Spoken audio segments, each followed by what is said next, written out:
morning, everyone. Thanks for coming out this morning, and it's a real pleasure to have this opportunity to run this keynote. We're going to do it a little bit differently than other keynotes, perhaps. So you see on stage behind me are 9 folks who are going to come and give you a really quick overview of the work that they've been doing. I'm going to make some introductory remarks, kind of position the work that's been going on. And then the idea is, having kind of heard the diversity of things that are happening, we're going to have 2 folks moderate interaction with you all. So there's an opportunity to get into a Q&A dialogue session at the end of this. So that's the idea behind how we put this together. I'm dressed a little awkwardly today. In honor of the work that my team has been doing, I chose to wear the BC Dev Exchange t-shirt today.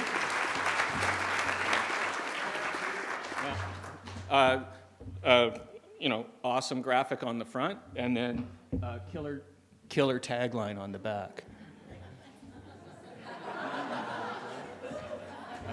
For those that couldn't read it, it says, "You won't believe we're Gov," right, on that. So the concept that I had in bringing the panel and putting this panel together is I wanted to put a face on innovation in the public sector. I want to show you that innovation is something that we don't have to find it in documents. It's not something we have to debate in the hallways as to whether we should do it or how to do it. It's an opportunity to hear from and to engage with people that are doing it. So to show you how we're getting into that, I'm going to just reference the Where Ideas Work corporate plan.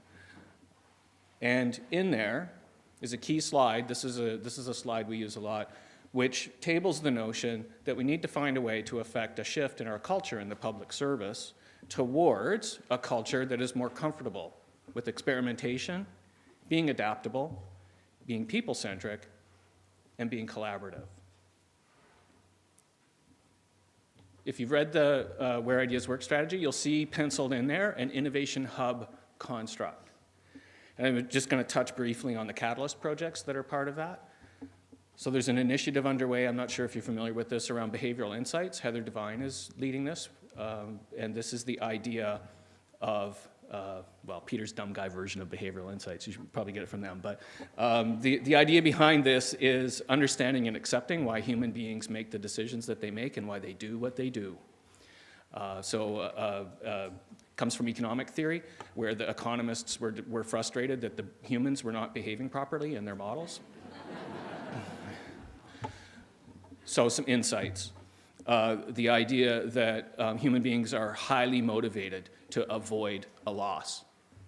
Avoiding a loss turns out to be worth much, much more than seeking a gain. And so behavioral insights takes off from that idea. Okay, think about how you're positioning things. Think about how you're bringing things to the citizens, and do it in a way that aligns with human behavior. So that's that. Hayden Lansdell at Jobs, Tourism, Skills, Training, and a bunch of other letters, is leading the Center for Data-Driven Innovation. This is a catalyst project that's part of the Innovation Hub. He and his team are busy working towards effecting a breakthrough in data analytics within the public sector. There's a technology component to that, but there's a big policy component to that as well.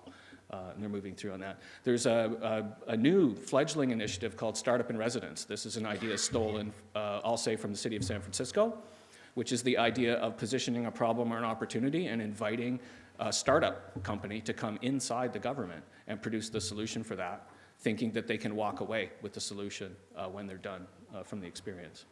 There's the Continuous Service Improvement Lab that we've just started up, and that's going to be the primary thing that I'm going to lead you through this morning, is what's going on at the CSI lab and what's that all about. The team related to the BC Developers Exchange and the new initiative for Enterprise DevOps out of the Office of the CIO were housed at the lab, and I'll put that together for you. This is one way of introducing the problem that we're looking to address. And this is the frustration that people have over the traditional approach to getting projects done in the public sector. But it's not just the public sector. I mean, it's any large enterprise is stuck with this waterfall system software solution development lifecycle, where you argue and make the argument to start a project. And that can be quite a long time sometimes. Once you've got the start, you go through a series of waterfall steps. You gather the requirements, you conduct design, You conduct detailed design. You do development. You do testing. You do user acceptance testing. You do quality assurance. And if you get lucky, you launch the improvement and then wrap the project up and you're done. And the time scale that that plays out on frequently is a time scale of years. And the challenge with that is that it's a method that doesn't deliver business value fast enough. So the time related to delivering value is too long. The project runs, I call them submarine projects. They run underwater for a very, very, very long time and then manage to surface and deliver some value, at which point you wrap up the project and the solution goes into decline again. From a financial point of view, with that model, you don't have the luxury of not paying for the project. So you've been paying for the project all the while it's been running. And the triangle under the line there actually represents risk, right? And this is the risk that you get into year 3 of a 4-year project and it doesn't complete, at which point you don't have any value in hand because you never got to release. So with the Continuous Service Improvement Lab, we're exploring a different idea.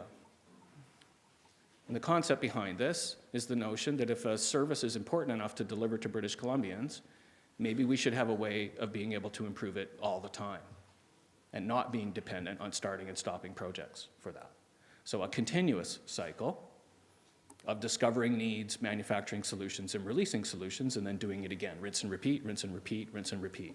And doing that on a time scale of weeks or months, not years. I'll move forward. So it's like this. Right? In an agile methodology, you can dynamically pursue opportunity and rapidly release smaller increments of value, preserving your option to either discover that you've done enough and you don't need to continue to do any more, or you can adapt to change if there's change, and you can be more dynamic in your approach. So agile curve on that. Come on, clicker. There we go. Some enablers for this we're exploring. So one thing we're doing is we're looking at teams as being the primary unit of change, away from projects as the primary unit of change. So a large investment in how teams are built, what teams do, how they work. Design thinking, and specifically human design thinking, human-centered design thinking. The idea of lean startup and minimum viable products or releases. So not developing every last feature that you can imagine as a prerequisite to releasing, but releasing a small set of initial value, knowing that with confidence you can keep the cycle going, so you don't have to ship the whole thing once. Right? Operating with an agile mindset, on and on, continuous deployment, a whole bunch of new, different enablers. One of the things we were able to do this year with the support of executive is we've established a co-location facility for the lab downtown Victoria, 1012 Douglas Street on the 3rd floor. It's got the heritage feeling to it, an open, kind of modern tech accelerator kind of feeling to it. It was Lauren and Robert McDonald and Cheryl, if they're in the room, really helped us pull this together this year. So it's a test to see the value of being able to co-locate teams in a tight office environment that's open. At this place, there are project teams busy, working. This is what it looks like inside. You'll notice the expression on people's faces. And it's true, people report that they're having fun.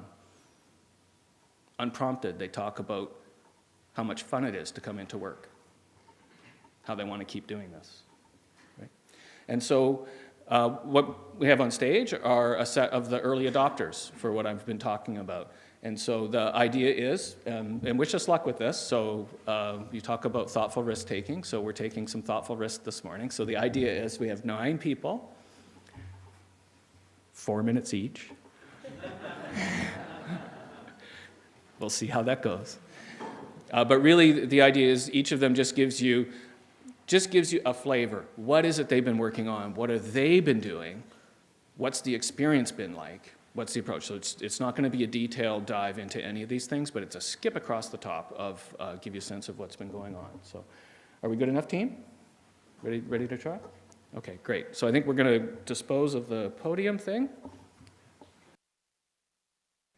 Morning, folks. My name is Ruben Carter. Currently, I'm described as the Executive Director of Service Reform at the Environmental Assessment Office. You know, we're trying a risk here and something new, and so I'm coming unscripted. But it occurs to me that the thing that might be most valuable to talk about, and happy to chat about, our methodology, the technological platforms we've been using, et cetera, as Peter starts talking about culture and team and the way we work, is to start there and to describe that what I feel has been different about what we've been doing is the fact of how we've worked as a small team on our product, and how you'll hear stories about those teams have been, yes, sharing those technological enablers as they go, but also in a concerted fashion. I just met Kevin, but everybody else now on this stage is a friend. You know, certainly a colleague, but to come somebody with who I think of as a trust agent, somebody that I'm happy to work close to and happy to, you know, take thoughtful direction from as well. So a bit of a story about that, now under 3 minutes, and how it came to be for the Environmental Assessment Office. I'm speaking first because I think it's fair to say that apart from the BC Dev Exchange, our product went first. I had the pleasure, I was away from government for a number of years, but I had the pleasure about 18 months ago to come back and work with a number of you in Betty Jo's office, about 18 months ago, to work on a REV of the Citizens at the Center, Technology and Transformation Strategy. And through that work, had the opportunity to chat with many of you and folks across government about what was working, what wasn't, and what was going on at the intersection of technology and transformation. And I got to meet folks working on really cool projects. And one of those projects was the one that has now become the one that I'm apparently the owner of. And this is to build an EAO, Project Information and Collaboration System. So I heard about that project at that time, and its goal to build an enhanced public interface, to build confidence, to share information transparently with the public in respect of what it is that the Environmental Assessment Office does. Briefly, that office is the gateway, if you will. Most any major project that's coming into the province needs to go through the EAO before it can go into the Ministry of Mines, Ministry of Natural Gas Development, et cetera, to get subordinate permitting to be allowed to be constructed. And so there's a great deal of need for public trust and transparency. There's also a great deal of coordination. And we're looking for ways to use technology to enable that with a business services tool, and also to do so more intelligently through analytics, through going from a system of information to data. And so when I heard about this, I thought, this is amazing that this product has been built. It sounded like a behemoth. It sounded almost like a unicorn that was impossible. And so learned a bit about it, and then had the opportunity to come on and be its product owner. And I remember chatting with Peter at that time, and he sort of laughed at me, and we looked at the job description, and he said, "You and what army are going to do that?"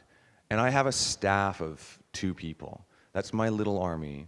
But this as well is my army, and what has enabled me to take a product that, to be completely transparent, was not necessarily the unicorn that I thought that I was inheriting. My exercise has been one of, over months, paring it down, making it smaller and smaller and smaller so that it could be delivered in a meaningful fashion. And now that we're at that point, continuing to release, continuously to build, and in coordination with our end users and with our partners as well. And really what's happened is that the story of where that got to was a story that was hard. You'll hear stories like from Kevin about how great it's been, taking months to get to launch, and all of that is true. But perhaps by dint of the fact that we were one of the first to go, it's been really, really, really challenging. We're kind of doing Agile now. We're kind of doing DevOps now, months later, because we've been working hard at it. But at the first, we weren't really, honestly doing that. But what we were doing was working as a team of, 6, 7, 8, 9, 10 people who stayed connected. And I think that has been the difference maker in respect of what we've been able to do as a team, and staying connected with a number of the people that are here on this stage. We'll tell you a bit more. 4 minutes-ish? Okay. I can be really long-winded, so I'm just going to shut it. Okay, thanks, Ruben. I did have something scripted, but have to follow this guy's lead, and he's very articulate, so bear with me. So I'm from the Ministry of Energy and Mines, and I'm the product manager for the BC Mine Information website. So we launched this back in February, and I'll back up a little bit. Back in August 2014, there was a mine disaster in the Caribou region of BC. So that was the Mount Polley tailings dam failure, which you may remember seeing on the news. When that happened, Ministry of Energy and Mines was suddenly inundated with requests for information because prior to this, we didn't post any of our documents related to mine approvals. So that was unlike the Environmental Assessment Office, which has always been very open and transparent. And it wasn't because we were being secretive about these things, it was just, it hadn't been a priority until this disaster happened, but all of a sudden, media outlets and interested members of the public were looking for this information, so we knew we had to, get our crap together and start posting it. So we started with, in early 2015, we posted dam safety inspection reports, and we posted these on our ministry website, which is built using CMS Lite, which is actually pretty limited in terms of its functionality, and the information was kind of buried. And we posted this for 70 different major mines, so you can imagine it was pretty hard for members of the public to really navigate this, and we knew we were going to have to post more information and do this really quickly. So we started looking for solutions kind of outside the regular government standard realm of CMS Lite. So we were very lucky we were able to partner up with Ruman's group in the Environmental Assessment Office because they were working on Epic and they weren't using CMS Lite. So what we did is we branched their code, and when I say we, I mean developers, because I'm not a technical person, and branched their code, and within 4 months we had an initial version of the BC Mine Information website launched. So that's really quick for government, and that had information on 70 different major mines, but that information was just Ministry of Energy and Mines information. We knew we had to kind of paint a more complete picture of government oversight because people don't care, what ministry is responsible for certain information. They were more interested in that complete picture of oversight. So we partnered up some more with the Environmental Assessment Office and also brought in the Ministry of Environment, because the three agencies are the three main regulators. And we started kind of small with 15 mines, so that's 13 operating and 2 under construction. And within, from start to finish, this site was developed in 5 months. So that was 6 weeks to get to a prototype, and then we started the actual coding of this site that you see behind you in December and launched it at the end of February.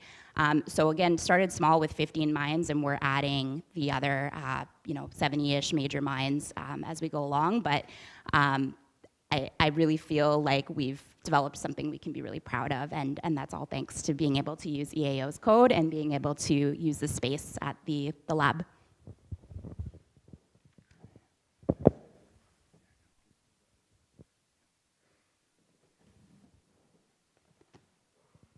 Hello? I'll use them three. Good morning, everyone. My name is Jesse Pachin, and I'm the Director of Application Management Services with the Information Management Branch of Transportation. And so I'm here today to talk about our school bus inspection system. So last year, we were thinking about what project of ours could we use that needs some attention, that fits with the BC 10-year Transportation on the Move plan, as well as where ideas work from innovation. And we thought long and hard, and we looked at our systems, and we found, we have this old system that's a school bus inspection system that's built on the mainframe. And it's interfaced with all sorts of other systems behind the hood, including like ICBC and external partners. We thought, well, that's a perfect example of a system that needs to be brought out of the dark ages and into something that's on the latest and greatest of industry best practices, and do something a little bit different. So my team here, we oversee 95 different line of business applications in a variety of technology stacks, that you can name it. Everything from mainframe to Java, and we all do it with an SDLC waterfall perspective. So we're very, very familiar and comfortable of our teams in taking the business requirements and building functional designs and taking the year or so to build these systems. So we said, this time here, let's partner up with the OCIO and industry as well, and look at, is there a better way to do this under something that's agile, that's small enough that we can wrap our teeth around it, but also improve and try to enable our internal culture to see things in a different light, to try to pull off systems in a shorter amount of time that also help our clients out better, which happens to be the Commercial Vehicle Safety and Enforcement Group. So what we did was within 5 months, we replaced the entire school bus system, inspection system that issues the permits and maintains the history on all the inspections, as well as scheduling the inspections for over 3,000 of our school buses, which is really important because that's where all of our kids are. So with that, we went through and we thought, well, we're going to come up with a technology stack that's also more sustainable. So I won't go too much into the technical details, but we're using things such as Docker, .NET Core, and some of the open source databases such as Postgres. Now, the other thing that we did differently was we came up with an RFQ for agile service providers, agile and DevOps, that we could tap in order to help build this system in partnership with the OCIO. So through a combination of working with our contracted resources who did a fantastic job, as well as the DevX team who's like instrumental at doing this, we pulled the whole system off within just about 4 months from delivery, test, production, and a continuous integration, agile perspective, and to go live by the end of the fiscal, because we were tied to the same constraints as the rest of you on capital maintenance funding. So that was a big success. But as Ruin said, I won't lie. Any kind of innovation project, you've got a lot of challenges. Some of the things we noticed right up front was we wanted to make sure that our system was built not just to help us, but to help the rest of government. So we really pushed, and we came up with a contract through legal that allowed for the Apache 2 open source license. So everything we built is all up on GitHub, and it's available for anyone in the ministry to reuse any of the components. And it's all based on an API design. A lot of systems under the hood, if it's pretty straightforward, it's about 50% you could probably reuse to some form. So we thought, let's build that way so that any of the other systems and ministries that are building things, if they look at our system, a school bus, and say, you know what, I got a system that's pretty close to that, you can feel free to go behind the hood and grab all that code. And so that was a bit of an interesting challenge, trying to make that work with procurement, as well as we had to try to encourage our own existing teams. So we're talking about data architects, the current business analysts, project managers, everyone to partner up with our contract resources to see how can we do things differently in a Scrum-based, agile, DevOps fashion. So we really had to rethink our tooling perspectives as well, so to keep everything on track. So we had to hook into all sorts of different enterprise-type architecture solutions like Jira Agile and automated testing, so we could have security scans going on. Every time a new feature is added, it just goes right into the automated pipeline. So we really rethought the whole thing. And through that, we learned a lot of lessons. So we would hit struggles all the time. We would hit a wall, and we'd have to all come together. But we had amazing support from our executives, as well as our business area, who was joined with us as a product owner, right from the get-go in the rooms, drawing screens and figuring it out. And we were able to pull that off in a short amount of time. So we're almost like a victim of our success now. So now that we built a system within about 4 months, it really showed that the possibilities are there to address some of these needs, as well as maintain all the existing applications that we have at the same time. So I think it's about 4 minutes, eh? Okay, thank you.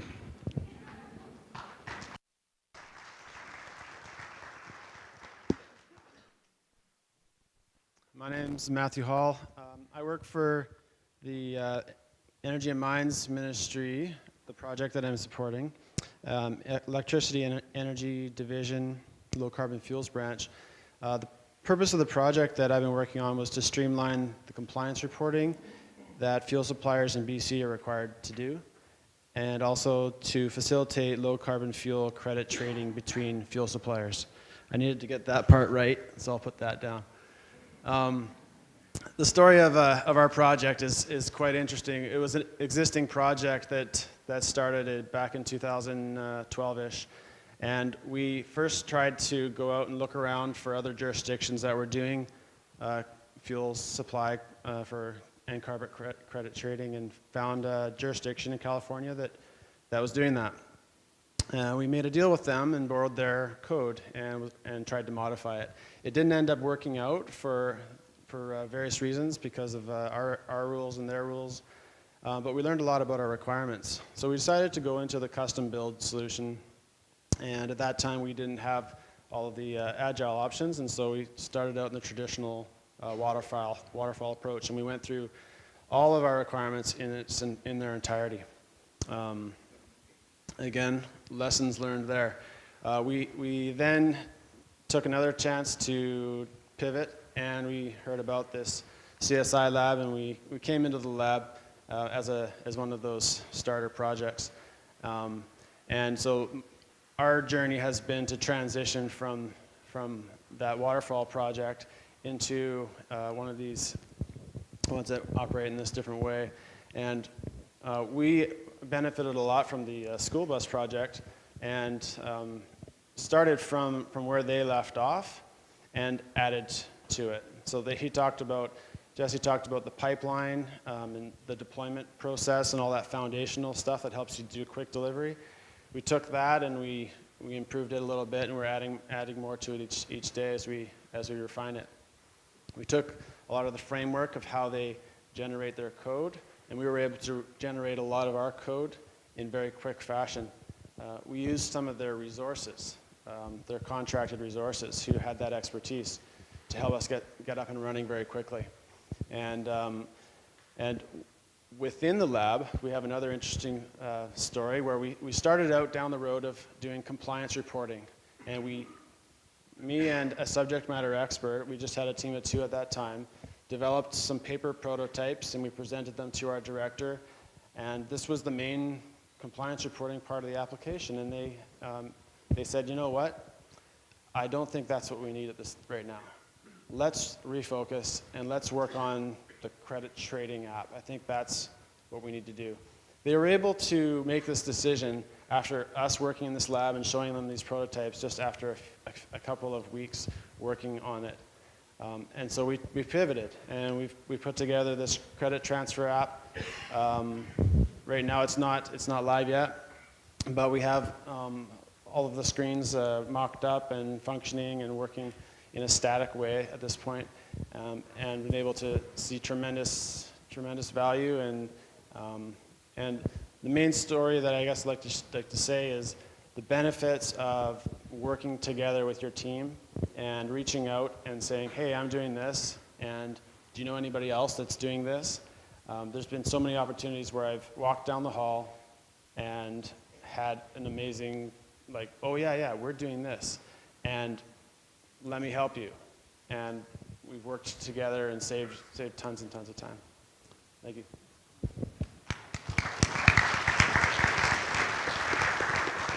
All right. I guess I'll leave my phone there too, and they took away my podium, so I feel so exposed. So my name's Kevin Kahn. I'm the Director of Court Innovation for Court Services Headquarters. Basically, my job is to ensure that my team follows a service design methodology as we're conducting our projects. So essentially, we want to make sure that the users are involved right from the start of the project to the end. We've been trying to preach Agile for a long time as well, but it wasn't until Peter and his crew came along that we actually had the tools to do that. So today I'm going to talk mostly about our online divorce assistant, which is our first public-facing direct service to citizens that our group has done. We've done a bunch of other projects, but they've been largely internal and capacity building for courts staff. But we were super excited about this because it was our way to reach out, again, directly into the citizens' living room. What we've been doing on our projects is making sure that we take a nice bite-sized piece so that we can do a service right from the start, right to the end. So in the subject matter of divorce, we didn't want to conquer everything that had to do with divorce. That would likely be destined for failure. So we started out with a nice bite-sized piece of joint divorces with no children. What that enabled us to do was take the OpenShift platform for a test ride and make sure that it was going to suit our needs. I will say that the first line of code for our application went in the second week of January 2017.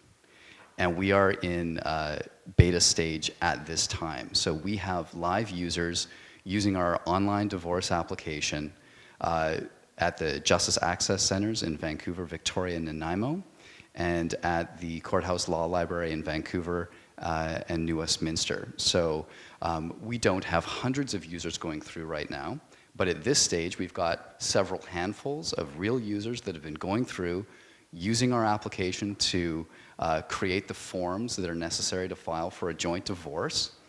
And we've just started having real filings being accepted at the counters. We had our first one at Vancouver Law Courts last week. It took the user 20 minutes to go through our online process, print those forms, walk them across the street to the Vancouver Law Courts, and had them filed on first try. Now, that just sounds like that's the way that it should be all the time, but during our research with real users who were going through this process, we knew that they were getting rejected at the counter 1, 2, and maybe even 3 times. But when we actually talked to the people that were filing for these joint divorces, it was 4, 5, 6, 7 times that they were being rejected, having to come downtown, pay for parking, going through the stress, having to go through this incredible bureaucratic process that was causing a lot of stress in their lives. So we see this as a huge victory.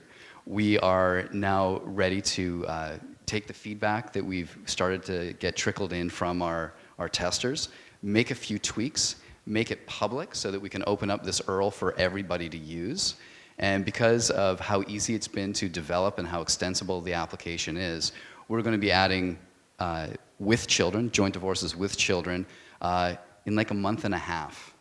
So that will be all of our joint divorces, which is about 20% of our filings at court services, that those users will now be able to do it from their living room in their underwear, which is awesome.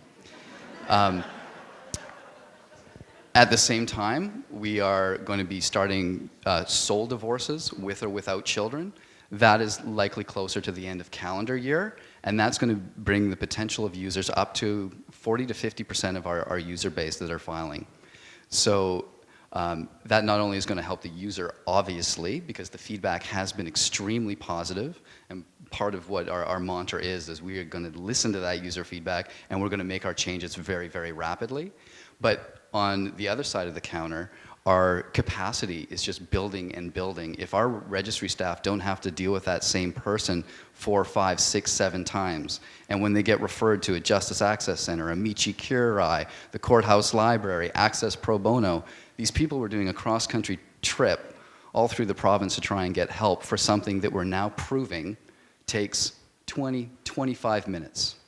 Our future stage is going to be e-filing those, so it won't just be print and bring in and file, but as proved out from other successful, more internal projects, we now know how to integrate with our legacy systems, and we're also going to be trying to incorporate that into the OpenShift platform so that they can just do the whole thing from their living room.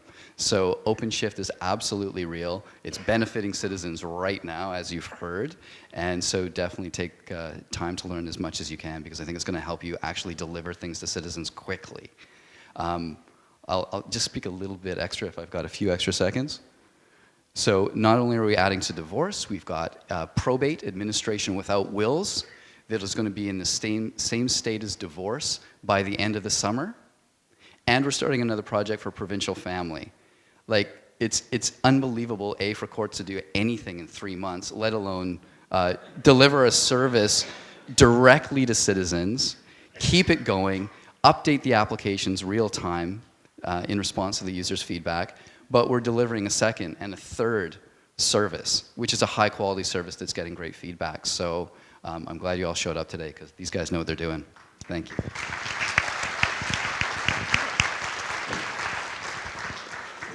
Good morning, everyone. Peter, you keep looking at your watch and it's freaking me out, because I think innovation's gotten to the point where if I go over 4 minutes, I'm going to disappear through the floor, and that's going to be it? No?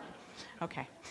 For those I haven't met, I'm Elizabeth Vickery from BC Stats, and it's a total pleasure to be here today. My story begins this way. Would you believe me if I told you that so far, it would appear foreign buyers have had little to no influence over the price of housing in the province?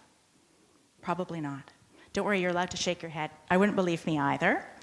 And then if I said, well, find out for yourself. Go to the data catalog, search foreign buyers, pull down the Excel spreadsheets. You'd think 2 things. Liz must be the most boring person at a party, so I'm never going to invite her. And secondly, I'm far too busy for that. I've got better things to do. A year ago, I voluntold my beloved BC Stats to start looking into the state of housing. Anything that's really important that faces the province is really important to us. And this evolved into a Catalyst project with the Center for Data Innovation. I wasn't worried about getting the data or my fabulous folks analyzing it or cleaning it. I was worried about presenting the information in a way that we would all absorb it and understand it and make evidence-based decisions. So sometimes life works out really, really well. Not always, but sometimes. And in December, along came a proposal from Developers Exchange, the Center for Data-Driven Innovation, and the BC Innovation Council, and said to me, Liz, would you be up for an experiment?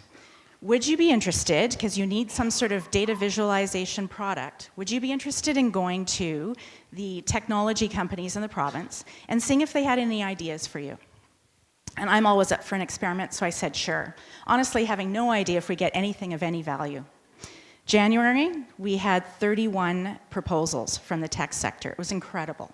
In fact, they were so good that the panel, going through all the proposals, was struggling to whittle it down. We also decided to present our top 5 candidates at the Tech Summit in sort of an Oscar-style sort of announcement without the Oscar fail. And it was a ton of fun. So come March, we had whittled it down to 5. At the Tech Summit, we gave each of the 5 companies sort of a profile and then announced the winner. Here we are, it's just the beginning of June. We've got a product. We're right in the midst of dumping all of our fabulous data and analysis into that. You can see we still got it in beta, and that's just an example of the challenge we presented. But it's an incredible story. I feel very, very lucky to be part of this, and thank you so much for today.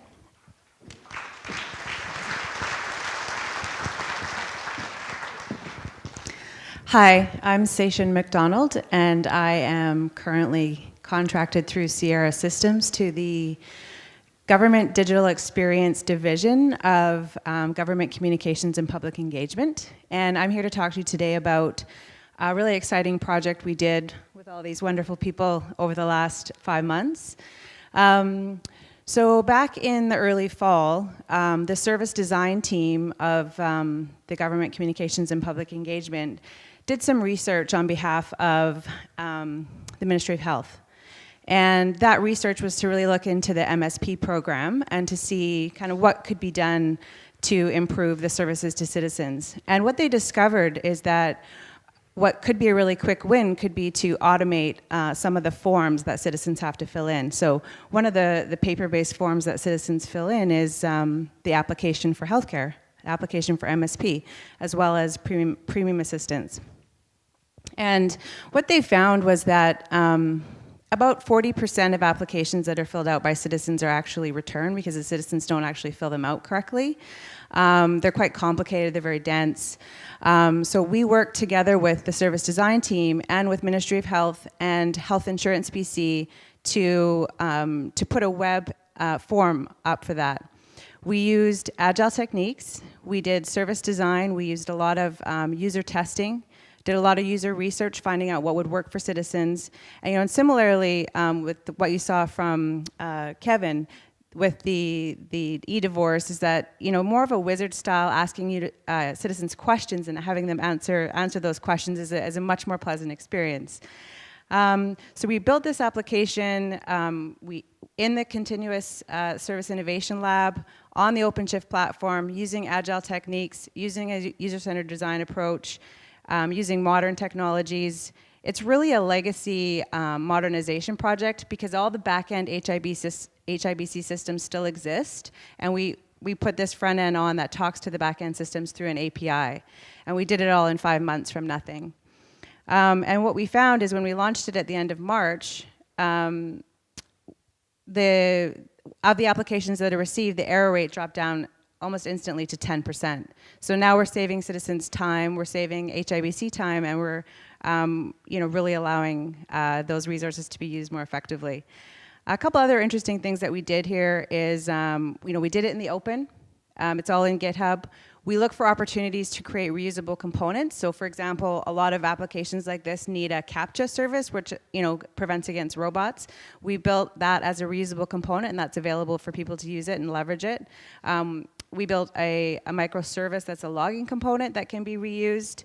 And Yeah, it was a really exciting project. The other thing I'll say about it is that from a governance perspective, you know, we were taking sort of agile methods, modern methods, and trying to marry them with a very sort of heavy governance process that exists with the Ministry of Health for good reasons. You know, there's a lot of auditing requirements that they have.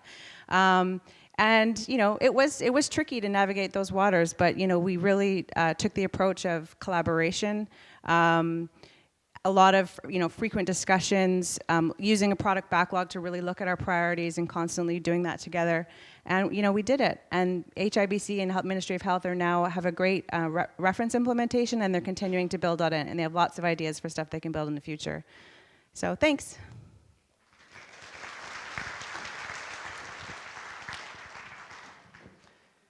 Hi. Hi, I'm Catherine Chernoff. I'm a Senior Business Portfolio Manager in the Information Management branch for the natural resource sector. Peter sort of asked us to touch on 4 different topics, which nobody really did. But the first one that he sort of asked us to speak to was our role. And I feel like I just said what my role is. It might not be obvious what that means. But I'm just going to take one of my 4 minutes to talk about the role. For the last 10 years in government, my role has been to bridge a gap between technology and business. And that is what I have done, and that was my job. When I came into this space, all of a sudden I'm in a room, and there's the business, and there's the developers. And so I sort of look around, and I thought, well, where's the gap? So it's been a really interesting journey for me on a personal level to really think about what does that mean? What does that mean for myself, for Information Management branch, and for the people who have a career based on bridging that gap? It's an exciting time to see these changes happening, and it's exciting to be part of the change. But there is a big question around how do we do this, and what is my role? So after my first minute now has talked about my role, we mentioned quite a few of the successes that we've seen in this space, and we are now wondering what is next. So we have seen success in standing up a team led by a product owner to deliver products very quickly. What do we do now? Can we stand up 2 teams? Can we stand up 3 teams to work on products that have dependencies on each other? And so that's what I'm starting to look at next, because really we are a victim of our own success, and we need to figure that out. And with that change comes that question around what is my role, is organizational change. And so that is what I have been spending a lot of time thinking about and working on, working with Minds to understand what comes next in their projects and how can we move more bigger projects with more dependencies into that space. And that is what I'm doing.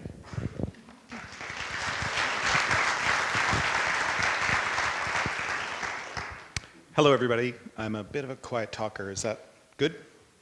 Awesome. Thank you. Just wanted to take a quick second here to kind of review the journey that this has been with this group of people. My name is Todd Wilson, and I'm with the BC Developers Exchange, and I'm focusing on the DevOps component. And that's a little bit of a hard thing to get your hands around exactly what that means, but really what it means is I have the best job working with these folks. It has been a great adventure for the last 18 months, and we've been doing a lot of really cool stuff, learning a ton of things together, and producing some really excellent output. So I'd like to give them all a round of applause because they are awesome. So about 18 months ago, Peter and I and the rest of the DevX team were sitting around in a room going, what do we really want to focus on? What can we deliver that's the best value for government? And we took a look around at the things that were hard. There was a lot of barriers around application development in government. Getting a team together was hard. Getting the infrastructure and data center access and resources that they needed was hard. Having room to experiment, having space to collaborate, very hard. So all of these things, when we took a step back, it's like, how can we make that better? How can we start removing these barriers? And so what we started to do is try to abstract things away. Solve the problem once, and then let people just stand on top of that. So we kind of took a platform approach. All of the things that we've been doing for the last 18 months are the things that regular projects do. We do iStore orders, we do, procurements, we do contracts, all those things. But we try to do them once so that everybody doesn't have to repeat it. And if we have something that comes out of the end of it, we make sure that we share it in the open so that it's reusable, so that again, it doesn't have to be repeated again. So what we found is this has been a very successful model, and we really want to try to build it out as best we can because we've seen value coming straight out of this. So a lot of people think DevOps is just about the tech. It's definitely a tech-driven exercise, but where we see all of the best outcomes is in the people working together, people collaborating, and business value coming back to the business units who get this solution that they want quickly, efficiently, and they can iterate on it and change it and improve it continuously. So really, DevOps is kind of a spoke in a much larger wheel that really starts to get exciting and kind of makes our daily work kind of the fun. Now, it wasn't always that way, to kind of echo Rumen's point. It was hard in the early days. There were some bumps on the road. It wasn't a well-oiled machine. I use the analogy of a dune buggy in the early days. We were kind of bouncing along and hitting some bumps. But then to sort of echo Kevin, who sort of joined in the train a little bit later, I think his ride's been a lot smoother, and he's just been rolling right through and been able to benefit from a lot of those early bumpy roads. So quickly, maybe we'll bring up a slide to kind of show you what the tech piece is, because it's kind of shiny and kind of cool. So Kevin mentioned OpenShift. So what OpenShift is, it's a technology platform that abstracts away a lot of the complexity from dealing with the government data center, dealing with procurement, dealing with iStore orders, all of those things. What this allows us to do is bring a team in very quickly. Within an hour, they can be up and running with everything they need to self-serve their way to make their first release. We don't really have to talk to them again once we give them access to this. Now, in order to get this built, it took about 45 iStore orders in 6 months, and it took a lot of time. But that was time well invested because nobody had to repeat it, and now we can launch a team super fast, and they can be productive in whatever language they want to write in, and they can go straight from experiment to development to test and to production and run it in production, all in the same environment, end to end. Well, that's my 4 minutes, I think. Thank you.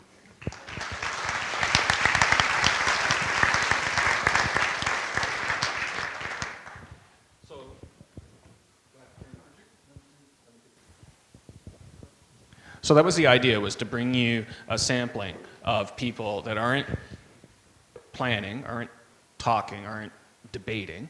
They're in the mud, up to their eyeballs, wrestling, doing it, right? And, I think, to me, it's a great example of what it probably is going to look like to attempt to make a shift in culture within the BC government. They're all from the BC government. They're just like you folks, right? And, if there's a question to put in your head, right, is what's it take for you folks to come along and make the change, right? There's nothing different between you and that side of the audience and those folks there on that side of the audience, right? Okay, so this is something we can all do. It doesn't have to look exactly like that. I tried to reflect some diversity so that they're not all the same little critters, that type of thing. So, and if you don't like hearing the message from Peter, like, did you prefer it from Rumen? And if you don't like Rumen either, then what about Sarah? And, there's a lot of folks here. So I think we're doing, just to echo, I think a round of applause to these courageous people that have taken this on.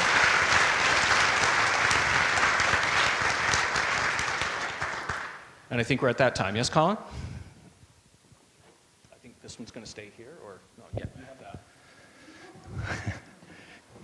A little logistical confusion.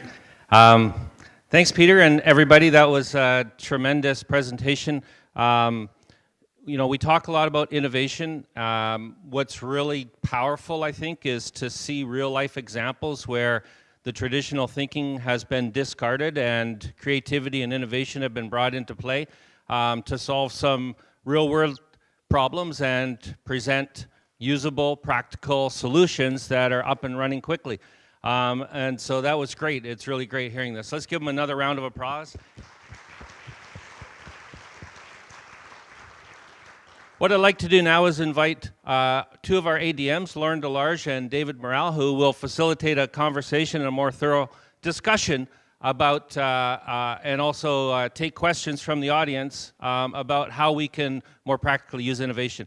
And I'd ask people when they want to ask a question to try and utilize the microphones on the hallway so that everybody can hear you. But now I'll turn it over to these folks.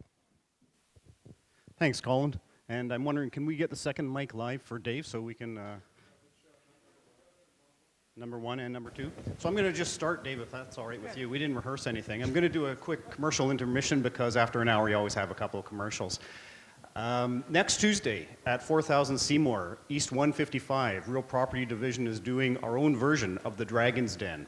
Under the leadership of John Burby, we thought in the Real Estate Division, what can we do that's innovative and what can we bring to our ministry, which has that name? So staff over the last 6 months have been working on their ideas to create innovation within our division, not just in the real estate context, but in other elements. And we're inviting the shortlisted group of candidates to come forward to us next week and present it to a panel where the Dragon's Den, although they will be nicer than the dragons on the TV show, are going to evaluate it, and we hope to come up with a couple really great ideas that our division can get behind that is innovative, new, different, and something that we can champion and promote. So for us, we're also thinking about how do we do this in a real estate context. So if anyone wants to come and watch and listen, we've got the rooms booked at East 155 and the overflow rooms, and it's also going to be live online. So if you want to be part of that, watch, listen, by all means, we'd encourage you to come out. So with that, I'm going to turn it over to David. So I don't have any commercials. So what I will do is, I see we have the first question. I was going to thought I'd have to give an introduction. Please go to the mic and I'll recognize you and stuff, but obviously not. So fire away. I'd like to thank you for introducing this change in the culture. It's absolutely great. Good to see us moving forward as a government, showing things that can happen in a quick manner. One of the things that we've always found hard, and so I'm speaking to a longer-term vision, what's the potential for establishing the tool set to enable high-value services to be delivered, such as personal medical information, other personal high-value information that government holds to be available directly to the citizens. So using this context and maturing our culture in this environment, which is embryonic right now, into a long-term view to deliver all our services in this manner. Wow. So that's a high-level question. Who's going to try that? Well, I think that's one of the main issues that we've had, and some of the resistance we've had is, well, but this is too important to do in a different way. This is stored in Zone D in the Kamloops data center, right? So that's actually something that we're wrestling with right now, is we're trying to demonstrate and educate and bring in the experts and show that it can be just as secure and reliable in this type of development as it's been historically. But yes, it's a big switch, and there's a lot of mentalities that we have to change, and we have to get those people involved. And that's the number one thing that's going to make people switch, is if they just take their old thinking into the problem, they're not going to realize how good things can be, how secure, how wonderful, extensible, all that stuff. We want to get as many people involved, so it's, oh, well, of course it's secure. Of course children and families can throw information up there. Of course the Supreme Court's going to agree that we can put that information on there. They wouldn't object to that. It's more secure than it was before. So, does that help? Thank you. Sure. Hello. Emma. Thank you. Yes. My question is around collaboration and how we are using all this fantastic learning experience as we are, working on these projects. Because right now in government, we don't have a collaboration platform online where we can, any ministry, any team can put something that they're working on and learning as well so that it can be shared across government. I think that's a barrier. And I would like to know how can we solve this problem? Because on the collaboration tools, you know, internally in government that is, so that we can freely collaborate and put these projects and learning experience and build these communities across government. Thank you. So let's see, who would like to take on this question? Ruman. So before I left government, my job was to build a collaboration platform for government back in 2008.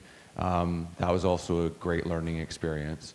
But the best learning experience out of it, noting that that collaboration platform is now gone and doesn't exist, is at that time, I met Peter. At that time, I met Matt. And those are the people with whom I continue to work. And when I came back to government, irrespective platform, the technological tool, I got on my phone, I got on my feet, and I walked to meet those people to find out what they were doing and to share ideas is thing one. Is again, the primary platform is not technology. It's this. It's these interactions and it's this willingness to ask those questions. That being said, increasingly, platforms are available to us on our own. We can now self-publish, we can now share. At Work I think they're doing a good job working towards becoming more collaborative and using those tools. The rumor is that I was the first person on the BC government's Yammer back in 2008. It's not true. It was number 6. And when I came back to government, I asked people, like, where is conversation happening? And I asked, is the Yammer community, which has never been formally endorsed, still active? And I was told, you know what, it's kind of dead. Nobody's on there anymore. And that's exactly where I went straight to, because those are the people that were holding out. Those are the people that were continuing to want to communicate. Similarly, there was an endorsed group of people around government that I was responsible for.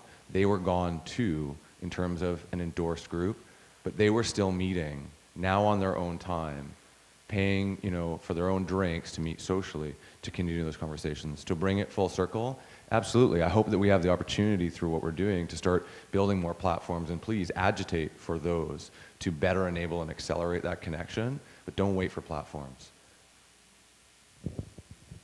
Thanks, Ruman. So we have, sorry, I don't know your name. Go ahead. Hi. First of all, thank you. This has been really entertaining, and I can see the excitement there. And thank you, Ruman. I get my Yammer updates all the time, and I'm reading you all the time. So my question is, are there any more exciting projects that you can take a minute to brag about coming down the pipe that we might be interested in knowing about?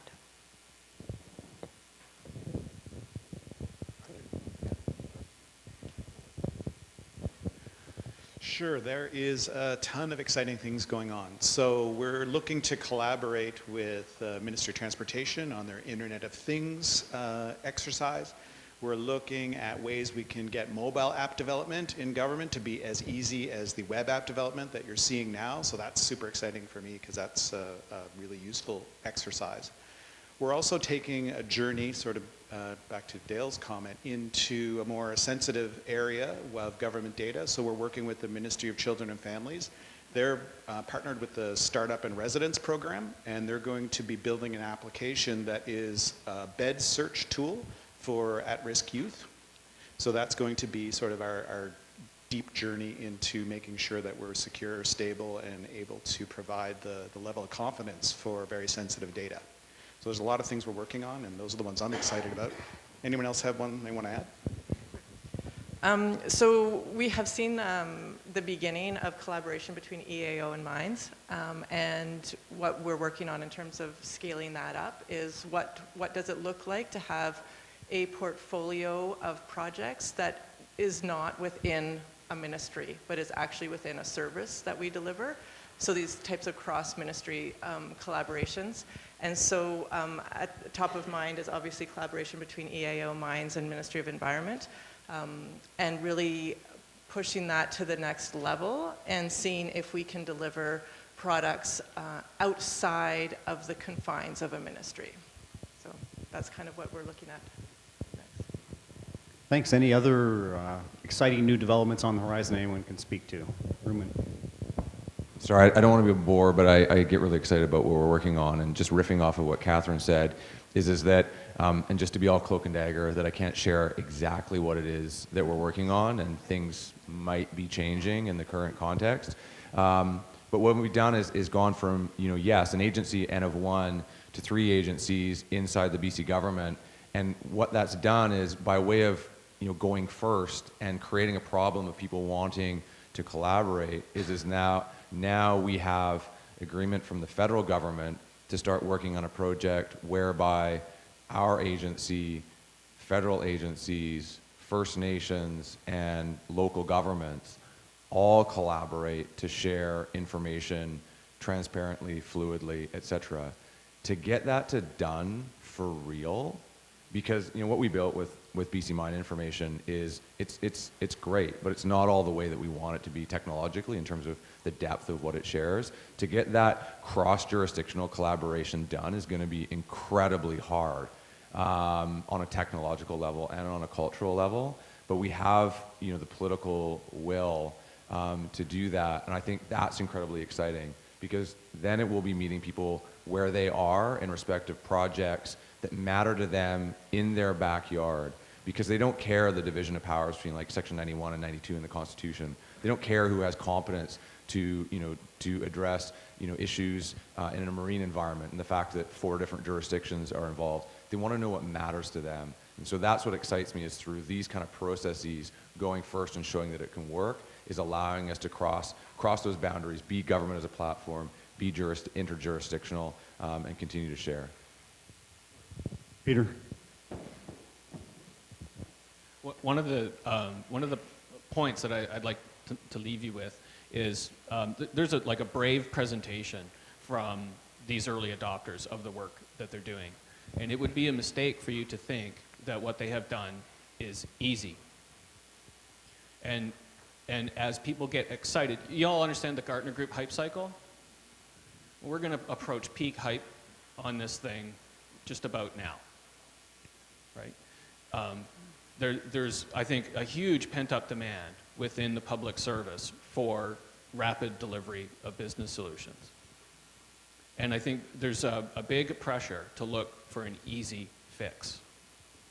But it's a great mischaracterization to think that what these folks have done represents an easy fix.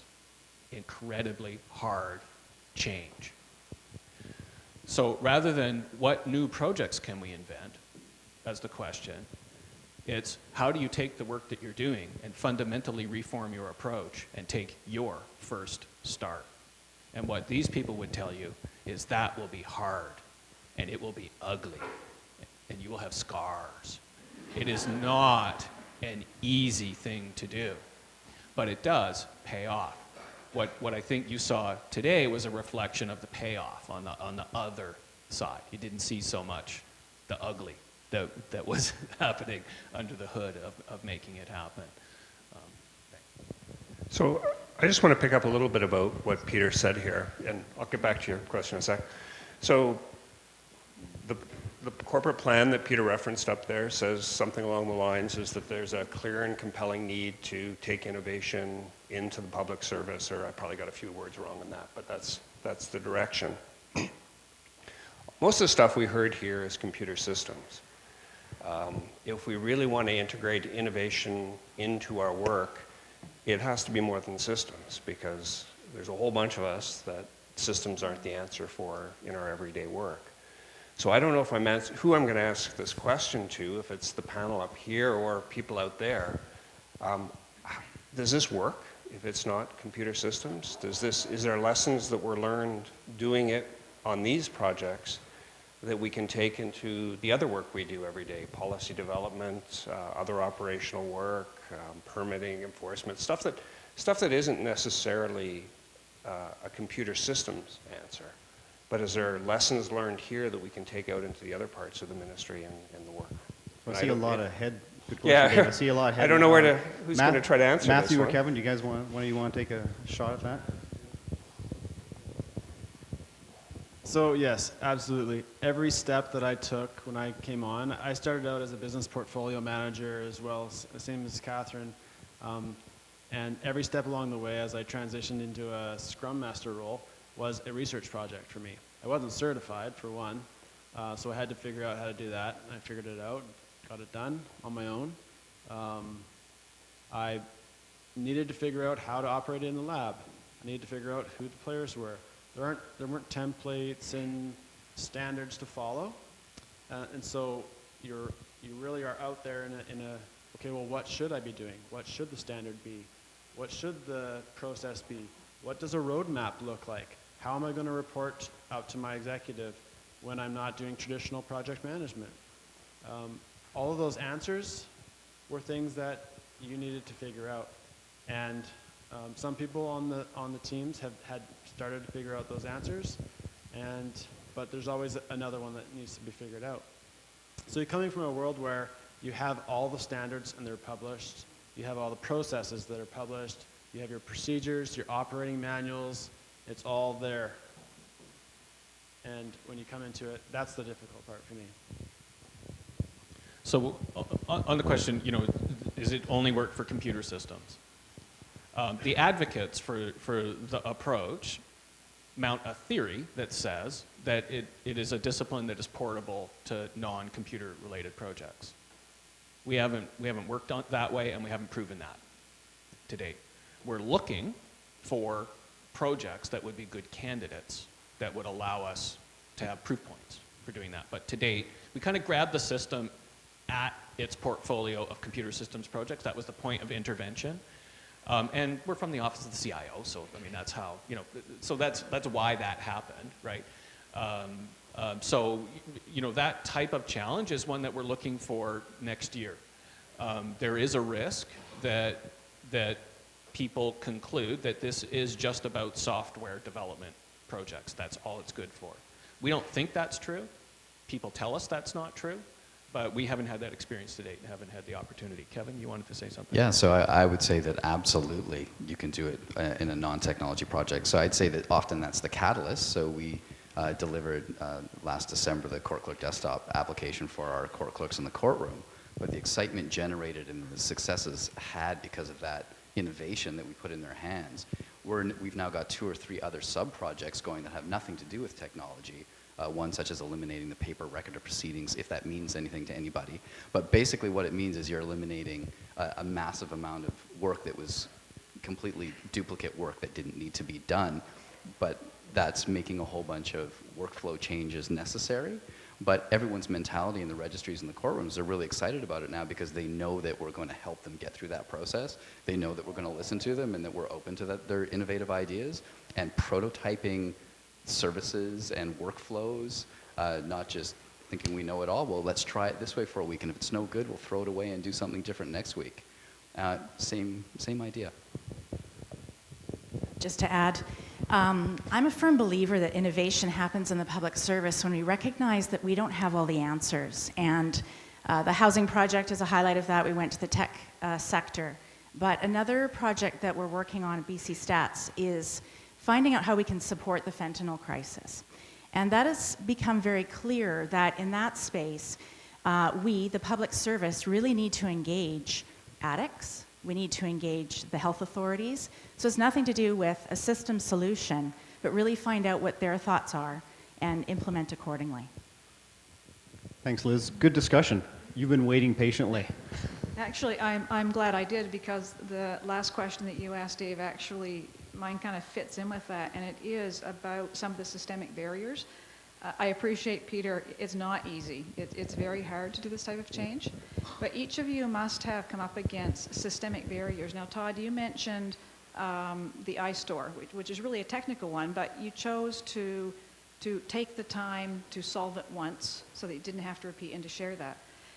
Are there any examples like that you have come across that are not systems-based or not technical?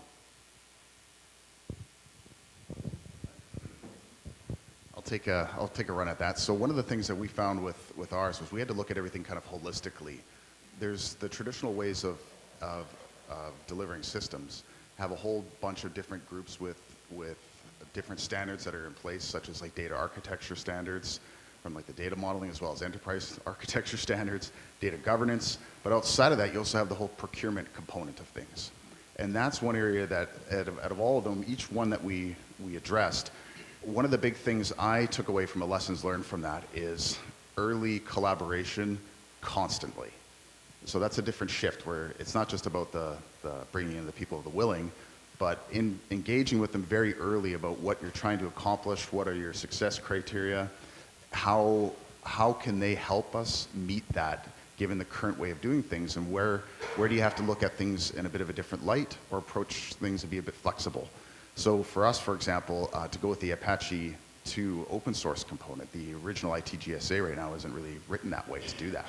So we had to partner up with our procurement folks who are fantastic and really know that side of the realm, but also bring in legal experts that are specialized in making that kind of verbiage work in the boilerplate component of contracts to make sure that we can come up with something that's consistent that can be used in the rest of government. So it's, with respect to addressing some of those barriers, I find you have to kind of involve them really, really early on it and work with them very closely and with the teams, and you'll find that it's given an innovation type project, people will put on a little bit of a different lens, one that is almost a bit innovative just in that perspective. And when you start looking at it that way and really partnering and hearing them out and what their needs are and seeing where you can bridge that gap, that's really important to do. Thank you. Two thoughts on systemic barriers. One is I firmly believe the biggest barrier is ourselves. I think if we believe that policy or collective agreements, and we use those as excuses for not getting things done, drives me crazy. So we have to keep reminding ourselves to be creative. The second, I'm going to put a plug in for my beloved boss, Bev Dix, up there in the back, who's the co-chair. Hi, Bev. Who's the co-chair for the Service Delivery Board, which is a cross-government board, discussing these very things and looking at corporate enablers to overcome some of the systemic barriers. If you have ideas, talk to Bev. So, sorry. Sorry, I was just going to add a couple that we have run into and have run over us. It sounds great to talk about cross-ministry collaboration. Our financial systems do not support cross-ministry collaboration. And I think our financial analyst might have gone on stress leave at the end of this last fiscal because of what we were asking her to try and do and how to navigate. I think we were talking about like JVing 4 times between the ministries, and so that was certainly a huge learning experience for us at the end of this last fiscal, and something that we're going to try and do a little bit better next year. But it's a systemic. It's part of what is holding us back from our cross-ministry collaboration. The other piece was, I think, part of what is making this type of methodology successful is it's based on an idea that we are dedicated resources to these projects. And everybody, I think, who is sitting up here is pretending that they're a dedicated resource, and they are likely not. So that is, I think, one of the things that is causing this to be successful in this space is that this is probably a group of people who are going above and beyond what is required. And our question is, like, a big question for us, for me, is how do we scale that up? And like in government, how do we scale that up? Is dedicating resources to projects possible in this space? And I don't know the answer to that. So that's a good question, and actually, I note the question there, but I'm just going to follow up on that. The space is important, and Peter works in that environment because we believe in real estate that if you've got the space, it does lead to collaboration. Yes, you can have online collaboration tools, but space also contributes to collaboration. It started in San Francisco in the 90s, where they started a thing called alternative workplace strategies, and now our province has leading workplace strategies as our version of this. But we do believe space is important to get people together, to start sharing ideas, and break down the traditional walls of offices and cubicles. So how many of you work in more of a collaborative type of work area? Every single one of you works in a collaboration type of area. I'm going to ask just one of you, because I know there's another question there. just one of you to sort of describe what does the space element do to help with collaboration. Who wants to take that one on? Liz? I have a very beautiful space, so I should. It really encourages instantaneous or accidental conversations. It's always amazing to me in my time in government how I've learned things kind of by accident, overhearing things. And so that collaborative environment really just enables that everyday sort of casual conversation. It also helps create flexibility so people don't feel like, oh, I'm stuck over here in this corner and I can therefore never speak to someone on the third floor or IT. We have people sort of moving around a lot, and that's hugely beneficial as well. So space does have a big impact, and I feel very lucky to have what we have. Thanks, Liz. And Peter and Jesse. Go ahead. The space component was a huge success for us on that front, especially on a technology front. With all these different projects going on at the same time, each person is moving towards a goal, but you all tend to have like similar kind of walls that you run into. For us specifically, we would say we might be the first ones that push through to figure out how to connect to the single source authentication with WebADE to make sure that that could work. Well, by us working around all the different barriers and partnership on that and actually getting it to work, one of the other teams that may not have, if they were separated in a whole nother building, a whole nother area, they would have never have known that we already tackled that. So by being in the same spot, they can say, hey, Jesse and his team over there tackled this. They can come over and ask, hey, how did you guys do it? And there's no like, let's create a meeting, let's 3 weeks from now, let's chat. You just literally walk over and say, can you give me a few pointers on this? And then, oh yeah, here's the documentation, here's where it is up in GitHub. They can go in there and be like, great, thanks. Like that alone just saved you a ton of hours. Now multiply that by all the different consistent barriers that we all tend to run into, and you'll start to see this like type of synergy kick in, where everyone starts to know who knows the most in these areas, and you'll see that cross collaboration start to just happen naturally, which was a huge benefit to us on our project. What I wanted to add was the support that we got from you folks to get into the space that we're in really was set up as an experiment to test the utility of a co-location floor space. So, and we sort of did that. So you've heard from the, something Ruben and I can talk about, I think this is helpful, is the co-location facility allows the leaders to fuse the teams and forge collaboration.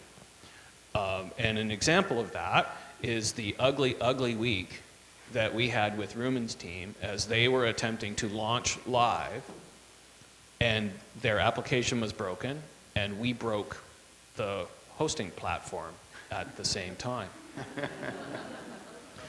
And it was not a fun event. The stress levels were rising, and the people began to get their pointy fingers going. Your fault, your fault, your fault. We were in the co-location facility, and so Ruben and I, as executives, we basically grabbed our people and threw them into the same room. We said, there is no them and us, there's only we. Figure it out, get it done.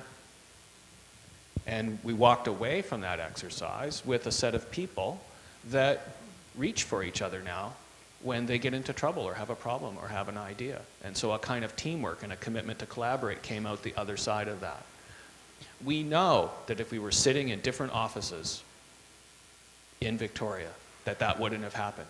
If we'd allowed email to set up the tennis match, ping pong, back and forth, depended on meetings and cab rides to get together, we wouldn't have got to end a job on that. So the co-location capability has paid off in spades. It pays off every day.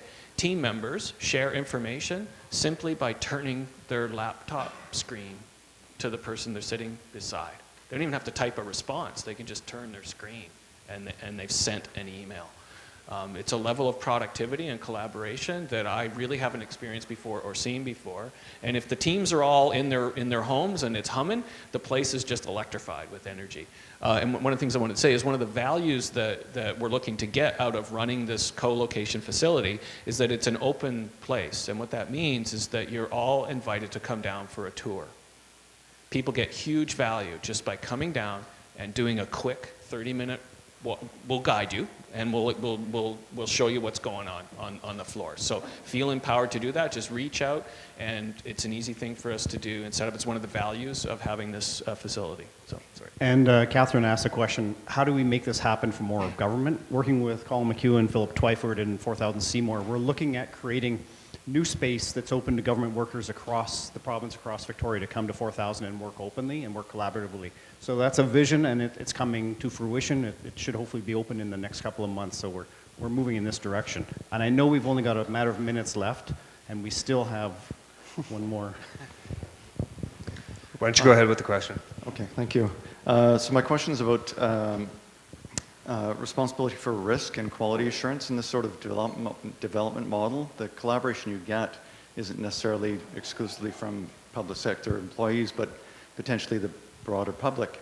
I was thinking of a low-tech example of risk and the absence of prevention of a real estate agent scanning the obituaries and sending condolences cards to recent widows and widowers to basically promote their product and so forth.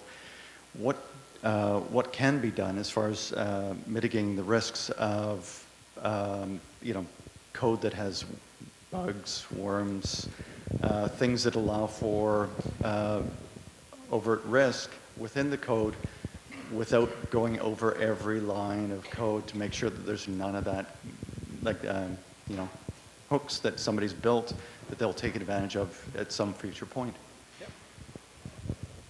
I'm happy to answer that one. So we're working on exactly that. So short answer is machines. The internet has this problem systemically. We're not the only ones with bugs, vulnerabilities, and holes in our systems.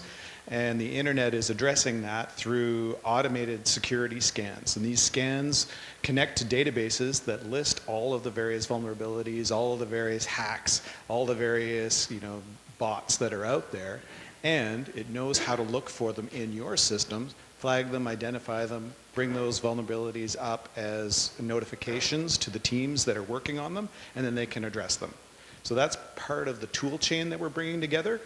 The other piece is having your source as open source has been proven time and time again in the industry to actually increase your quality. Developers are much more careful how they code their app when they know other developers can see it. It's just a human nature thing. It's like, oh, I'm not going to take that quick and dirty shortcut because I know that Frank's going to call me on it and he can see it. So there's sort of a human nature element of the crowd in open source that people are kind of working towards best practice, collaborating towards best practice. And if they see something, they're very collaborative in identifying it and helping fix it. They say, oh, I noticed that you did this in your app and it's kind of opening a back door. You might want to be careful. Try this instead. So I think two answers, really, community and machines. Thanks, Todd. I think we're at time, and with Colin looking over my shoulder, he's going to give us the hook. So I just want to thank the panel for your excellent discussion and your innovation.